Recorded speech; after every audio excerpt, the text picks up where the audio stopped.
Lo Schieson Trevisan non sparirà, ma ritornerà nel prossimo anno con la stessa veste che ha avuto negli anni precedenti.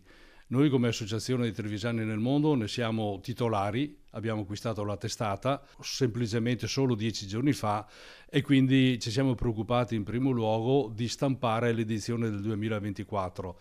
Lo storico lunario di Beppo Gobo da Casier è salvo da 10 giorni e dell'Associazione Trevisani nel Mondo, che è riuscita nell'impresa dopo una lunga e complicata trattativa fatta con estrema discrezione, tanto da tenere all'oscuro anche il professore Emanuele Bellò, che da 40 anni scrive i pronostici legati alla civiltà contadina. Per quanto riguarda il testo del pronostico, che è quello che è sempre più crea interesse da parte dei trevisani, ecco, noi abbiamo recepito quest'anno quello che ci è stato consegnato assieme alla proprietà. Così, in fretta e furia, è andato in stampa e già nei prossimi giorni sarà disponibile, seppur in edizione riadattata. Siamo riusciti a stamparlo in 10 giorni, è già in distribuzione nei grandi punti di distribuzione, nelle edicole verrà messo a disposizione dalla fine della prossima settimana. Tante le idee già in campo per rilanciarlo per l'edizione 2025.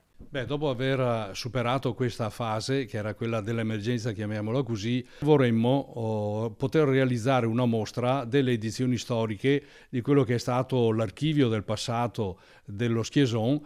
Io nelle prossime settimane vedrò di parlarne con il professor Bellò, perché credo che anche a lui interessi conservare questo patrimonio della nostra identità, della nostra cultura.